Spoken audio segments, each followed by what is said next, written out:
Guys, welcome back to the channel. In this video, we gonna talk about is Draymond Green important to Warriors. So if you first come to my channel, I will post some of the NBA videos and explanation videos. Without further ado, let's begin. NBA MVP debate is a conversation that starts before the season does. It starts in the playoffs the season before. The Rookie of the Year debate usually starts the morning after the draft, but sometimes can start during the weeks leading up to it. But the Defensive Player of the Year talk doesn't happen until the award is handed out. Occasionally it'll start earlier, but it feels like that's only the case when there is a defender so dominant you can't help but talk about it. But it's just about that one player. There's no debate or back and forth. It's not very controversial because no one in the world gives a damn about defense, Draymond Green said Monday. So it doesn't create as much controversy because no one cares about defense, as if it doesn't win games and championships. We all know that's not true. Green has been evidence of that.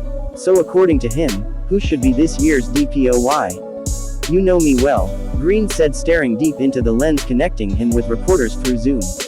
It was his drop the mic moment, getting up and leaving the press conference after muttering those words.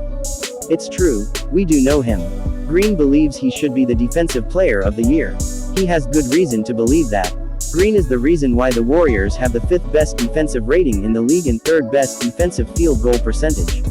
You can also measure Green's impact on Golden State's defense by looking at the inverse. The Warriors had the 5th worst defensive rating when they started the season without the 2016 Defensive Player of the Year. What exactly does Green do that makes him so effective on defense and puts him as a top contender for this season's best defensive player? It's an elusive and subjective thing to look at. Defense, a little tougher to evaluate, Green said. Because on offense, you evaluate by assists, you evaluate by points.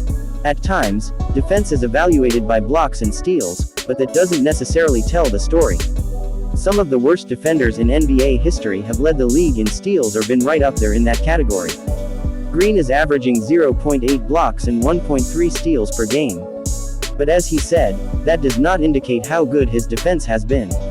What makes Green such an effective defender is his basketball IQ. But that is hard to measure because it's not a concrete and tangible statistic. But it allows him to position himself correctly on the court, think a few steps ahead of an opponent and make all the correct reads to make it difficult on them.